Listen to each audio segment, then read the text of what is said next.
Hello and welcome to EPR with your favorite environmental nerds, Nic and Laura. On today's episode, Nic and I discuss the benefits of yoga. We talk to Renee Murphy about marketing yourself, career changes, and the entrepreneurial mindset. And finally, here are some fun facts about potatoes. They were the first food ever grown in space. The largest one ever weighed as much as a small dog. And in the 1800s, people traded potatoes for gold. Oh, I like Isn't that wild? Better save up. I'm going to go to the store right now. Could you imagine? Can I have that? Yeah. Potato? I've got 7 potatoes. How much gold is this worth? Oh, man. Hit that music.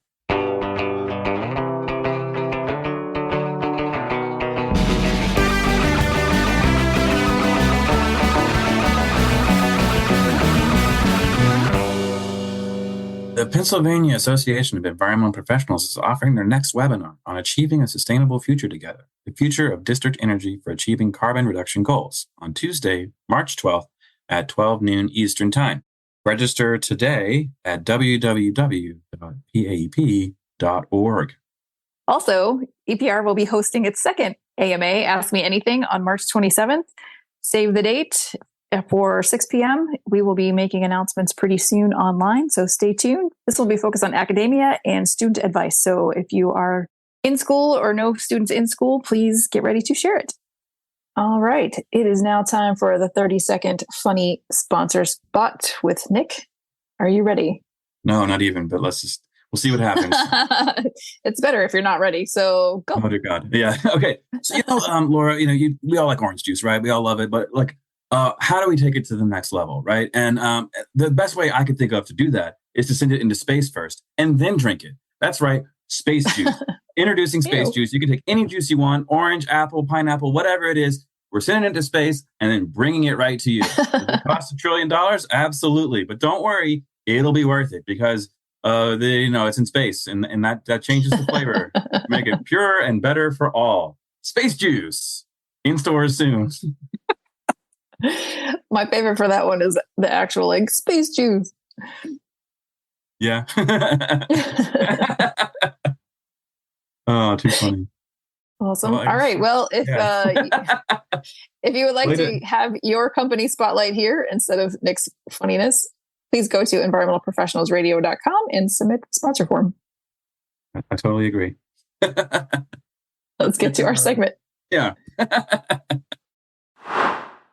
Ever done yoga? Oh yeah, for sure. Yeah. For sure. No big deal. I'm not like, Mr. Yoga or anything. But yeah, it's actually something that it's funny. I ended up doing it when I'm whenever my mind's very active, right? And it's hard for me to get to sleep.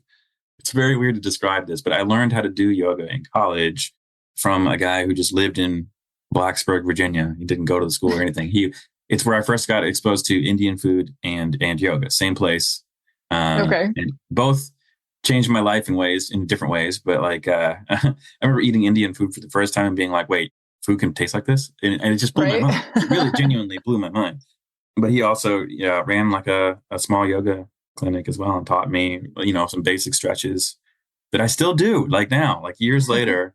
Whenever I'm wide awake and it's 2 or 3 in the morning, I'm like, okay, if I do this routine, I will be asleep every single time without fail. It works. Yeah, and I wake up and I don't feel.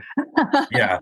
Well, I mean, it's all basic stuff. And, most of it's pretty standard, Cobra or whatever. There's the names are, I don't know the names of any of these. Right. I've done, I think it's funny. I love the warrior poses. They're hilarious to me. I love Warrior 3 is you're I'm here. So yeah, but that's kind of my experience with it. I've done some classes and I haven't really gotten into that, but for me personally, it's helpful when my brain won't stop. And that's kind of how I use it. So I don't know. What about you? Good. Oh, I've been doing yoga for a long time. My first entry into it was a long time ago when there weren't a lot of classes and things you could go to. My grandmother had passed away and I was basically not caregiving, but I was coming over to my grandpa's new apartment and doing the laundry and stuff like that. But his laundry was in a room at the bottom of this condo association and there were just books there. So I picked up this book from the 70s. The pictures were black and white. And there was this woman in a leotard and it was pose number one, whatever. And I took it Right. home and I started doing it. I don't know for what reason I did, but I think I was like 18 years old or something. Oh, funny. And yeah, and then over the years, I've taken tons of classes. A good instructor makes all the difference. If you go to a class, an instructor, I've had instructors that made me nervous. I have instructors that just like talk too much, but the right tone and the right, pace and all that is great. And then I really hadn't done a lot of classes and things recently, or for a long time, but recently, like my sister-in-law invited me to one in Florida. And, for years I had back problems, and then I would try to fix it with yoga. And I think any kind of activity made it worse. And then I just stopped doing everything and it got better. So now I'm like, okay, let me go back to exercising and doing yoga. And, but I went to this class and like, there was a lot of quote unquote, air quotes, hip work. And oh my God, I felt so good. I'm like, this is what I need. Yeah. Like I need the hip work. So I've been trying to focus on that a lot lately. And now every time I come down to the Keys and stay with Tiffany DeWong, who's been on the show before, we go to this aerial yoga class and the instructor is amazing. Her house is on the water. Oh, like wow. She's a private beach behind her house. And like, so and then where I stay in Hawaii, our Airbnb host is an aerial instructor too. So like there's two different, so I've been leveling up and moving into aerial yoga. Just did it this morning. That's why I was asking.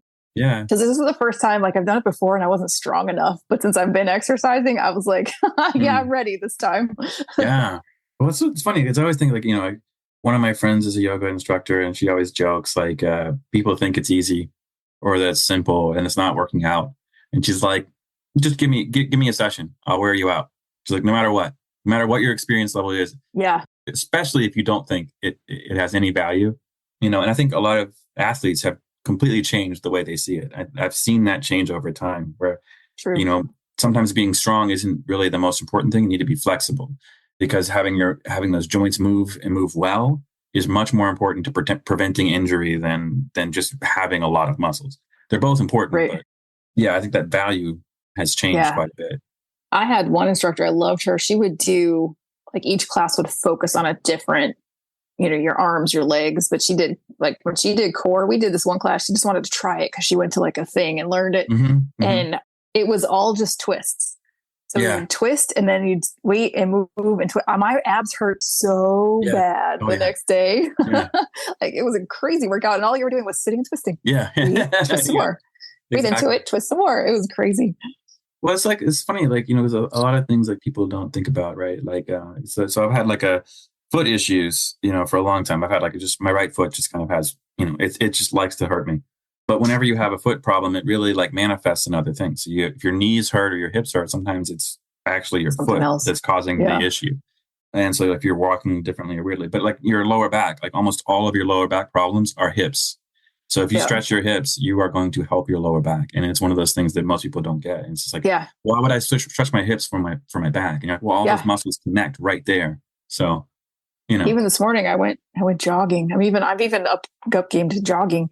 Oh, wow. And my back was feeling a little tight, but after the yoga, I felt great. Yeah.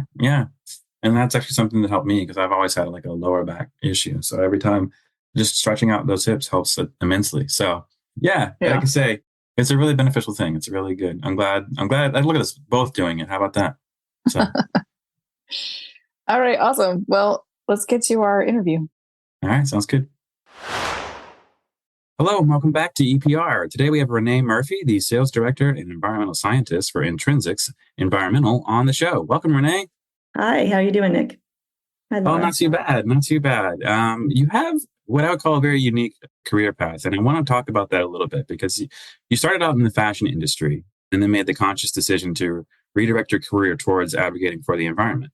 But can you talk to us a little bit about what you were doing and how you made that decision? Yeah, absolutely. Nick, as a young girl, I always wanted to be in the fashion industry. I was making my clothes at a very young age, and that was the only direction I saw for myself. And my parents made me go to business school.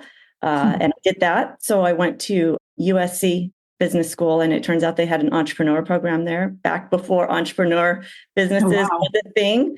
And really back before heavy women involvement in entrepreneur business was a thing. But I was just, a starry-eyed girl who wanted to build a business. And that's what I did. And I did that for, a substantial amount of time. Married, had 2 kids, and, my kids were teenagers, and I was living really what is the fashion dream. I was going back and forth from California to New York every month, bridal fashion week. I mean, I was at the top of my career. I was making a really good income, and I had actually started hiking and gotten to rock climbing a little bit. And what had started happening was that the more time I spent out in nature, it was really the only place that I felt calm, peace. And I think all the nature lovers out there know what I'm talking about. And before you know it, it just started eating at me. And being in the metropolitan cities wasn't the dream anymore. And staying up late at night and doing all the things you do when you're living that lifestyle just was no longer it for me. And the 2 lifestyles were conflicting so much. And, I really always consider myself an environmentalist of sorts. I really always had a hard time with, excessive consumerism and these sorts of ideas. And they were conflicting all the time. I didn't like what we were selling, really. I started my business before Instagram and before websites and all of this. So I got to grow with technology, and, I'm very good on social media. I've always kept up with all of these technologies. But what I noticed, it was quite a change in my customer base, and brides really just wanting to spend every dollar they could to get that perfect Instagram image. And I really started feeling like I was selling the wrong thing. And I am great at selling. But I was selling the wrong thing. And I really started kind of feeling sick about it, right? When I was really convincing someone to spend. So just to give you an idea of what we're looking at, I was selling a $350 pair of earrings, 5-6 times a day. That just kind of gives you a price point, $2,000 veils. And this was just, normal. I convinced people that this was normal, and this just didn't seem right. I would hear statements like, oh, if the bride had a very big ring on her finger, oh, well, he's a keeper. Right. On what planet do we judge a relationship and a marriage based on the size of the wedding ring that a woman has? But this was what I was living every day, and it didn't feel right. I also, had a daughter who was watching me very closely, and she was actually modeling within this industry as well. And I really started to see her deteriorate. Mm-hmm. And as parents, we easily want to say that our kids aren't watching us and our kids don't take direction from us. Mm-hmm. But I believe she was, and I believe I was not teaching her the right values in a lot of ways. And I remember taking a picture of myself, a selfie in the mirror, because that's what we do. And I was miserable. Looking at myself in the mirror, and I was miserable. And I said, if I come back to one more fashion week, I'm just going to die, And when I went back home, I made the decision that I wasn't going back, and I didn't. And I walked away from my business, and it was difficult for my friends to understand because, all my friends were in fashion, and they had this fear. How could you walk away from something you built? And I guess in my head, being that entrepreneur, I said, I could build anything. I'll just start tomorrow, right? Right. I guess the big question is, what was I going to build next? Where was I going to go? And I really just thought back, like, what do I love? And I'd always loved gardening. Wasn't great at it, but I always loved it. And I loved the idea of like growing my own food. Again, not good at it. So I jumped into horticulture classes at my local community college, and I happened to be Saddleback, Mission Viejo. Had a wonderful horticulture school, taking urban farming. And if anybody hasn't grown potatoes and with your own hands dug potatoes from the ground, it is the most amazing experience. Mm-hmm. Here I am, a 40-year-old woman in a class full of 20-year-olds. I must have seemed like a crazy person. And, it didn't matter because the joy that I got every day from what I was doing, I knew I was on the right track. Yeah. And soon after that, I was on a trip in Houston, Texas. And I always have this mantra that no matter where I go, I'm always going to do something touristy, when I would travel for business. So I decided to go to NASA Houston and just take a tour. Oh, cool. Yeah. And so the last exhibit talked about how scientists are trying to grow plants on Mars, but Martian soil is toxic, but plants have this amazing ability to be able to clean and uptake toxic metals and clean soil. And I don't know, it hit me like a lightning bolt. And in my head, I said, that's it. I'm going to be a plant scientist. And that was the decision that I made when I came home from that trip, that this was what I was going to do. And I loved all the ideas about sustainability and circular economy, but really the trigger was that moment. So came home, convinced Cal Poly Pomona that I needed to get my master's in plant science. And, all the universities were telling me I couldn't do this because it didn't have an undergrad in science.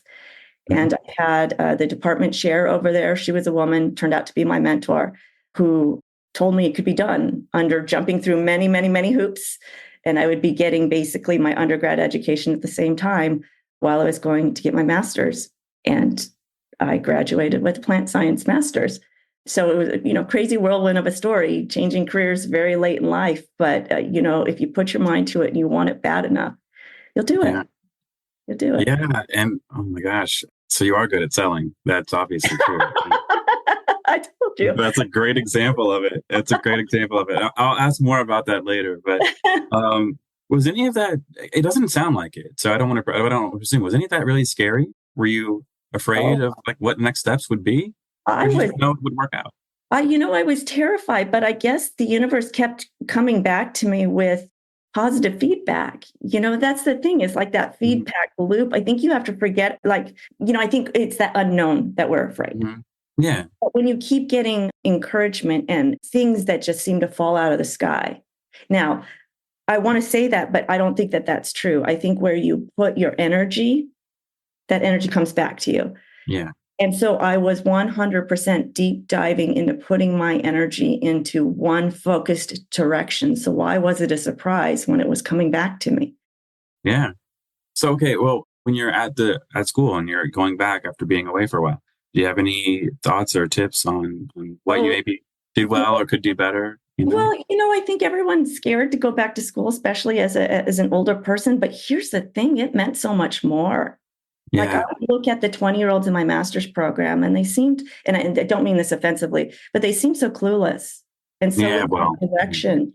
And maybe they were just doing it because they were told that was the path. But I was back because I was determined to change my life. And every class, even though I was tired and I was taking so many classes and I was working at a lab, and really all of my hours were directed to all of this, I always had the energy every morning because I loved it and I was passionate about it. And I'm not sure many people have that in their 20s, but really going back to something because I really wanted it was a whole different ballgame for me. And with that too, you're able to use your education to the fullest, because as an adult, you understand relationships and you understand making connections and talking to your professors, where when you're young, you're terrified of your professors. You don't understand that they're there to help you and to provide direction for you, where I took that all in 100%. And I was doing research on the farm, and it was in a community that is largely Hispanic.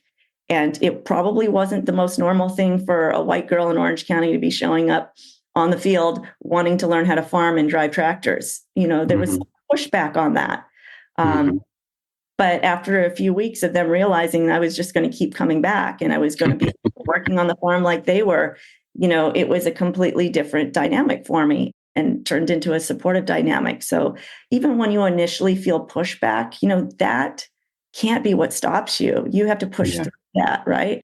So that people do know you're serious and people know you're there for a reason, and who can't get on board with that. Yeah. And okay, so we're here. Is that determination what makes you great at selling? Would you say there's other things as well that you kind of pull together to be good at it? Nic, I am new in this industry. Mm-hmm. I cannot pretend to know everything, and I can't pretend to be an expert. In fact, when people call themselves an expert, I kind of cringe a little bit. Mm-hmm. I am enthusiastic, and I am not afraid to admit what I don't know. And I think my best ability to sell what I do for Intrinsyx is relating to people back to what they felt like before they started their career and the enthusiasm for the environment. And I think we can connect on that level. Mm-hmm. And I really lean into the fact that I am sometimes naive and sometimes not knowing the answers, and that I'm new. I lean into that 100% because everyone can relate to that versus me pretending to be an expert where there's a lot of people in the room who know a lot more than me. And honestly, I have given a keynote speech where at the end I said, I need help. And I ask for help. And I think if we can just be honest as humans, that's where we have that best ability. And again, I don't know if you call it selling. I would say we're trying to help each other for a cause, and that is to help the environment, right? Yeah, exactly. And it's funny you say that. I think a lot of times there's two ways of looking at something, right? There's a beginner's mind and an expert's mind. If you come in something with like, pure curiosity, and you try to let your expert mind go, you can find a creative way to solve a problem sometimes where if you're so focused on this is the way things are done, sometimes you'll miss that you can do it a different way. So yeah, I love to hear that. 100%. And that is, I find I come across that quite a bit, and people are just really set in one way of thinking. And if we all just like let all of that go and just say, let's just brainstorm, let's just think about this. Could this work in different ways? If not, that's great, but let's just think about it. And isn't that what we all got into science for in the first place? Yeah. I mean, that's totally right. And so, and it's kind of like the joy of it. I think curiosity is a really important thing. And, when you meet people, right, it's the same kind of thing. If you're curious about people, they will start talking to you. If you ask them questions, even like, people who are, sometimes they don't want you can recognize, okay, maybe now's not the time. But if you're curious enough, people will respond to that. And it's really great. And, Nic, that's another thing, that the change from the fashion industry to the industry I'm in now, people are so nice in this industry. And that's not something I expected. I went from an industry where you could chase a client for years at a time and they would do everything they could to dodge you. The industry was very much about pretending that you're better than everybody else. I mean, that's the image we're creating, right? In fashion, right. Are better than you. And that is what you're aspiring to be. I can't tell you how unusual it would be where I would reach out to a government agency or a firm of any sort, and it might take some time for them to get back to me, but they get back to me and say, I'm sorry, I've been so crazy busy, but I want to talk to you. And I was shocked when people were actually calling me back or responsive within a day or two, like, wow, okay. Okay, let's make some things happen. So that's been honestly one of the coolest things, is just the vibe of people within this industry. It's different. Yeah, that's really cool. I'm glad to hear that, truthfully, because I feel the same way. And it's a really cool industry. I think one of the things I really like about it is there's a sense of working together. I mean, there's still a competitiveness to it. Maybe it's not quite as cutthroat, and it does depend, I think, too, on where you are sometimes in the country. But for the most part, I totally agree with that. I think that's really great. There's lots of opportunities to meet people. The world is very small as well. I mean, I can't tell you how many times people, my favorite example of this is somebody left a company, right, to join another company. He's like, I'm out of here. I'm not dealing with this anymore. And then 6 months later, that company was bought by the company he left, right? It happens. But, that's the nature of the work that we do sometimes. It's a very, very close-knit community. So when you're giving conferences, you're giving speeches, you're doing these kinds of things as a keynote, for example, you're talking about that. When you first started to do that, right, you're talking about how you're not an expert and you're asking for help. Like, what gave you the confidence to say, you know what, I can still bring value to this group, these people? I can't say anything gave me the confidence, because I don't think you can be given confidence. I think every single day you have to test yourself with hard things. And if that isn't the one thing I do every day, I don't care how much it scares me. I chose this job because it scared me. Right. And I said, that's the job because that's the one that scared me. I think you challenge yourself every single day, whether that's like right now, I'm on a wake up first thing every morning. I take a 30-minute walk, rain or shine, outside with nature. Yeah. Okay. Then that challenged me with having a lovely rainy season here in California. And, we don't do any weather. Then I had to go to Alaska, whether I have a flight leaving at 6 a.m., which means that morning walk is at 4 a.m. It doesn't matter what the excuse is, but it's those types of things that you challenge yourself with every day. They don't need to be within your industry. You challenge yourself doing anything difficult and you become better at it the next time around, because you're just like, well, I did this yesterday. So what's this? And so I think, when I had the opportunity to keynote speak in another country, hadn't been with the company even a year yet. Yeah. that was probably could have been the most terrifying thing for anybody, right? Yeah. Oh, yeah. People are very scared to speak in public. And I guess it's really my ability to look at the audience and say, these are all kind people that care about the environment and want to help. And if I can put it in that perspective, I have even said, I think one of the hardest things for me is afraid that I might say a word that might be perceived badly in a different country with people with a different perspective. Yeah. So again, I lean into that a little bit. I'm just a girl from California who hasn't gone out much, Right. outside her own world. And I apologize if I say something incorrectly, but just understand that, we have different words for things. And sometimes I'll ask, does this mean something to you? Like I use the word midlife crisis. Yeah. Does that translate here? And you have people, nodding their heads. So I just try to be really real. And sometimes it's making fun of me. And again, my naivety on certain things, but that, hey, I am here and I'm speaking to you maybe because I do have a really different perspective. And that perspective is being really new, not having world experience in this industry. Mm-hmm. And what my reflection is on what I'm getting back from everybody in the industry. Like, why are we still doing things the way we're doing it? These are the things that I was really upset about, that I saw that the industry did things in this way. Yeah. And then I back off and say, I may be naive, but this is just my perspective as a new person coming in. And I know that there's reasons for why we might do things this way, but let's talk about it. Yeah.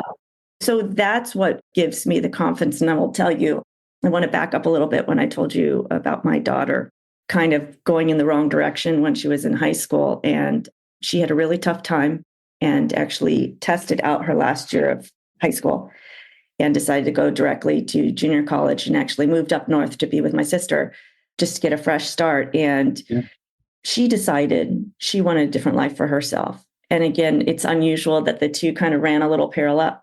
But my husband refers it to her as rebranding, which I love. She rebranded and she said, this isn't for me anymore, that I'm doing something different. And in May, she will be graduating with a degree from her favorite university she wanted to go to her whole life in neuroscience. That is really cool. I mean, if you want to talk doing a rebranding effort, my daughter, who's training to run a marathon, she ran 2 half marathons by herself. She couldn't find anyone to train with her. So she said, it's hard and I'll do it myself. Yeah. If that isn't like a reason to keep pushing out of myself, out of my comfort zone, and to bring her with me to do that keynote talk where I swear I think she was more nervous than me, more fearful of me embarrassing her, really not knowing what to think of all of this. But then just seeing her be proud of me, and for her knowing that there is nothing that can stop her, that she's capable of doing anything, maybe because I role modeled it for her in a little way. Yeah. Is that, I mean, let's just say it. Clearly that's happened. That's awesome. Yeah. Mm-hmm. Yeah. And I think as parents, we want to think that, they're not absorbing everything that they're picking everything up that we're putting down, whether they're doing it then or 2 years down the road, but they're watching us, and what we do and how we live our lives is directly affecting them. Yeah, for sure. So, jumping back to your job. So you're selling plants, right? So I'm passion. So the story gets a little stranger because I actually applied for a NASA internship to grow plants in space my last year of college. And COVID happened, and what happened to me, pretty much everything. I graduated and I went to work as a sales director for a native plant nursery, which was awesome because at that time I'd learned the importance of planting native and restoring biodiversity, especially in California being a hotspot for biodiversity, and how we really need to be growing more sustainably and not buying plants from big box stores and actually buying from our native nurseries. And we can change the environment just by changing what we plant in our backyards. So I was thrilled to go work for this native plant nursery. About 7 months into that job, I had started some collaborative research with an indigenous tribe over in the Salton Sea, which, if you're not familiar with it, it's an agricultural issue out there that is, the drought has caused this man-made lake that was caused by a break in an aqueduct. Long story, it's very toxic, a lot of agricultural runoff, heavy metals, all of this. And I was working with an indigenous tribe to try and get trees that we were growing, these native trees, on a site there of exposed playa. So you might ask, well, why did I do this? Well, I was growing the trees for them, but why did I get involved as a scientist trying to grow these trees and treating the trees with salt treatments and such? I don't know. Something told me to just do this. I was fascinated at the opportunity to try and make a difference out there and figure out how to get these trees established. And I was doing it just because my gut told me this is what I needed to be doing. And again, I already told you, I'm deeply involved in social media. Posted a picture of a plant that I was growing that was salt tolerant and used in restoration. Nobody would grow this plant if you weren't dealing with salt impacted soils. And I posted it on Facebook. And lo and behold, Dr. John Freeman, who had worked for NASA Biological Sciences, but had now founded Intrinsyx Environmental, saw the post and said, why is she growing that plant? Plant is only in our industry. So he reached out to me. We started researching with his endophytes from his company. I incorporated that into my research. A few months later, I was offered a job to move to the Bay Area and become an environmental scientist. So it was really, again, out of the blue, was it? I had put 100% of my energy into that, and that energy just returned. The oddest of ways, but it returned. So I relocated to the Bay Area for what seemed like the scariest job and the biggest leap to go from marketing and sales to actually being an environmental scientist. But I think they got more than they bargained for, and quickly became the sales director there as well, and head up most of the business development for Intrinsyx Environmental. So it worked out. Yeah, it worked out. Those stories when it's just like, here's a little thing, and this is how you're connected, and then 100%. So those of you who think is a bad thing, it's a bad thing if you make it a bad thing. You're in charge of your algorithm. You're in charge of what's shown to you. You're in charge of what you put out there. So you can pick and choose what you put out into the world. And I pick and choose to put out good things. And how I go when I travel, I see different businesses doing certain things for their community, and how people corporations are landscaping with natives, and the world isn't perfect, but I choose to highlight what's going right and moves people are making to make a difference, whether they be small or large. But again, we choose what we put on our social media, and it's not going to be the newest handbag I just bought. Instead, it's going to be, look, I got this tree to grow in a very salty environment. So we do have the opportunity to expand that effort if we want to. That's awesome. Love that. I unfollow so many people. If it's making you feel bad, if it's making you feel insecure, if it's making you feel like you're not enough, why did you choose to follow that? Yes. If you're afraid of and this is the conversation I have with people I mentor in their 20s. If you're afraid of what your friend in high school is thinking about what you're posting on LinkedIn, is that your friend? Disconnect.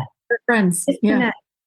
Disconnect, because it is stopping you from living your best life and putting out there what it is that you're doing that's important. And for me, it has been a catalyst for change in my life. So anyone who says social media is bad, no, you're in control of that.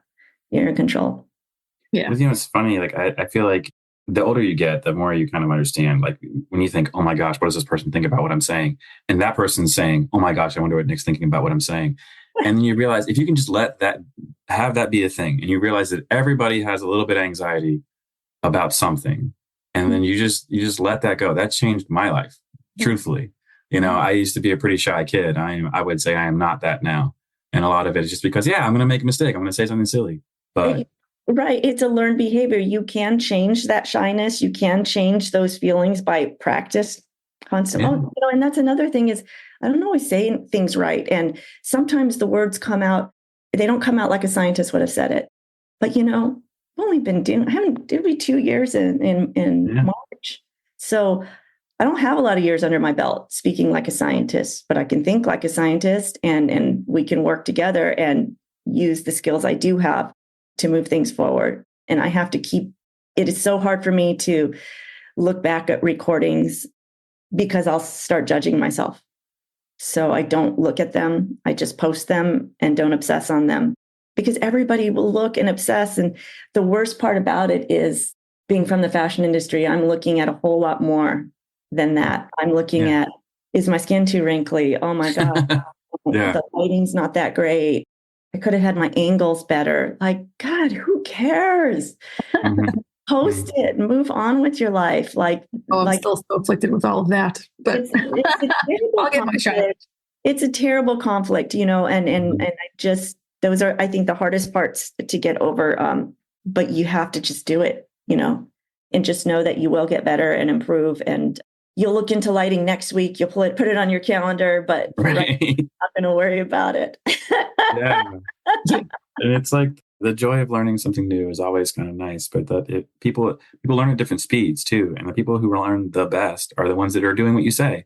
It's not just, if I play guitar once a month, I'll never learn it. But if I do it just a little bit every day, just something new, a little bit every day, eventually 100%. You'll get to a point where you're good. 100%. That is absolutely right there. A little bit every day, 15 minutes every day. In 6 months' time, what a difference, right? Yeah. And that so was one of the things when I had moved into this industry before I took the job, I started listening to podcasts that had scientists on them. Because I thought, okay, like, you have to go all in, right? Like, right. What do they dress like? What do they sound like? How do they talk? And I would listen to podcasts over and over just so I can start understanding how they talk and how they speak, and kind of get myself used to that, because it's a different world than coming from the plant nursery. You speak very differently. And as a business person, I speak very direct. And that's been a challenge as well. I think challenges for people working around me who are used to an academia where you don't challenge the people above you and you don't say it like it is. And I do those things for good or for bad. It's me and it's my background. And I'm just, again, it's coming from a place of love. Of course. It's to get. I can so relate to that. Yeah, Laura. Oh, that's so true, Lauren. We are entrepreneur twins. Right. That's been, that hasn't been the easiest for my colleagues, I think. And I think we've learned a lot from each other. I've learned to take a breath and to think. My engineer has been incredibly helpful for me, helping me sit down and look at structures of things in my brain. How would this look? How should I go about doing this? And really trying to see the structure of it before I just jump, because I think it's my instinct to just jump and go, because time's a wasting. And he's taught me to sit back and think about things. And I think it's helped in my writing. I think it's helped in my idea processing. But then in turn, I've gotten him to stop taking so much time to think about things. Are we 90% there? Yeah. Let's go. Be perfect, but we can go at 90%. And so I think I've helped him, we've been beneficial to each other, right? Yeah. It takes all types, Yeah. But I don't know about you, but people around me say, well, oh, that's just Laura. She used to hear me anymore. That's just the way she is. Yeah. That's funny. So what does Intrinsyx Environmental do, and what do you do for them? So Intrinsyx Environmental, we are a enhanced phytoremediation firm. So we work within the remediation industry, and we work on contaminated environments or hard to establish environments like forest fire, mine sites, this type of thing. And we pair the right species and microbial endophytes to degrade the contamination. So to break this down, we license technology from the University of Washington, and microbes are naturally found in nature. We're not genetically modifying anything. We're just using endophytes that were isolated from trees that could thrive on contaminated sites. So I could go to a contaminated site that says maybe an oil and gas contamination, plant one of our poplar trees, inoculate that tree with our oil degrading endophyte. And what it does is kind of creates a super tree. The tree is able to establish on a toxic site where in the past the tree would just die because it couldn't establish. And it allows the tree to be able to break down oil and gas or whatever contamination we're dealing with within the rhizosphere at a much higher rate than it would normally on its own. So it's a really great way to use nature-based solutions to clean up contamination. And it's being degraded, not stacking up in the tree. So ultimately, we're leaving job sites with trees versus heavy machinery or infrastructure. And, for communities that are underserved or marginalized communities that are typically more located in areas that are contaminated, they're left with trees and something beautiful, which we know how important it is for communities to have trees.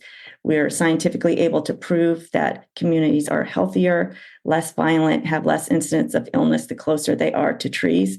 So as urban planners, as developers, we should be looking at planting more trees. But if you can imagine the implications of this, that you can redevelop a site that is a brownfield, that is contaminated, you could redevelop it, install the trees. So it's being developed while it's being remediated at the same time. So the technology is really cool, especially if you like plants and you like science. Gosh, that's awesome. And so it's kind of like using the natural environment to clean up. And that is super cool. And our very first site was right in our backyard in the Bay Area at the MEW Superfund and NASA. And the EPA has been heavily involved in our work. So it is regulator approved. And really what we're doing as a company is we have to get this technology out there and educate people that there is this tool for your toolbox. It doesn't have to be the existing tools you have. You can add another one to your toolbox, and we can talk about how we can use these nature-based solutions and ideally match them up with sites. And just ultimately, we are giving back to the earth, right? Yeah. By doing this more restorative approach. Yeah. So it's a remediation restoration.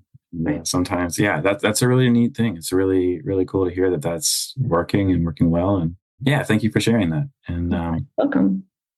But let's move on. It's time for field notes. It's the part of the show where we talk to our guests about memorable moments doing the work that they do. And we encourage listeners to share your stories using the hashtag field notes so we can share them on a future episode.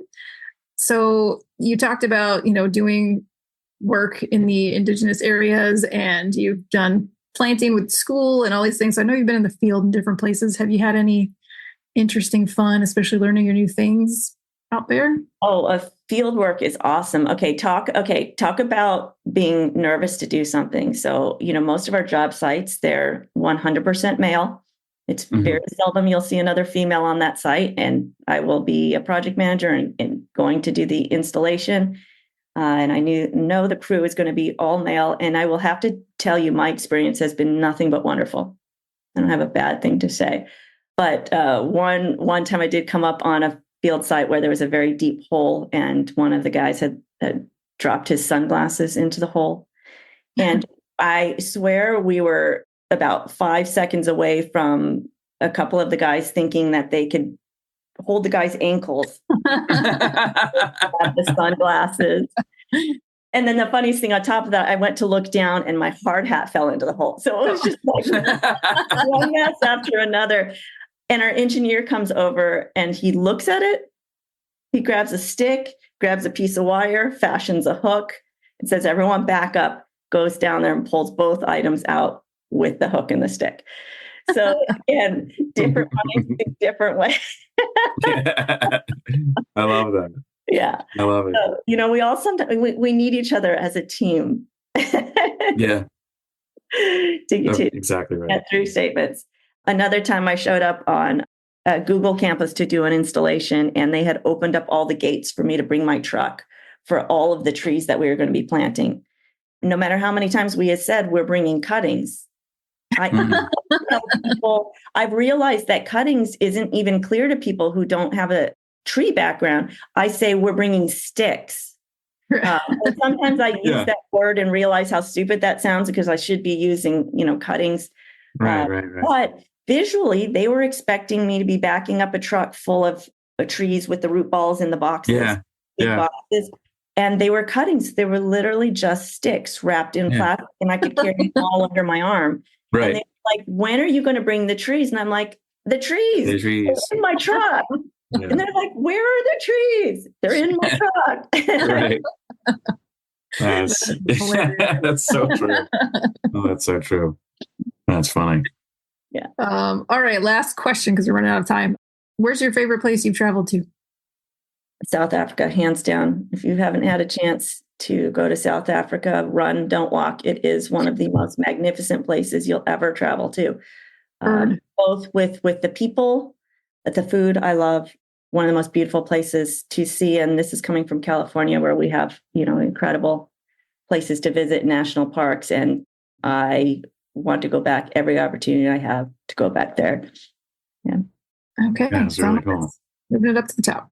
And then, okay, so I know we are close to time, but before we let you go, is there anything else you want to say that we haven't talked about? I would love anybody who wants to connect with me if they're within the remediation industry. I also do a lot of community education outreach, teaching people about the importance of native plants. And I also teach propagation courses to teach people how to make their own plants, create their own plants. Again, inspiring people to just start in their backyard. You can give back to nature just by planting native. And I teach you all about how to do that. I will be starting classes soon in March. But if you want to follow me on Instagram or TikTok, I am at Midlife Farm Girl. Midlife Farm Girl. I love that. And then Renee Murphy on LinkedIn. You can reach out to me, and there's links in the bio there that takes you to my speaking events and the classes that will start up in March. So yeah, please follow me, reach out to me. I try to be very responsive. Yeah, any way I can help people, inspire people to help the environment. That's so great. Well, thank you so much, Renee, for being here. It was really great having you. Thank you, Nic. Thank you, Laura. That's our show. Thank you, Renee, for joining us today. Please be sure to check us out each and every Friday. Don't forget to subscribe, rate, and review. Bye. See you, everybody.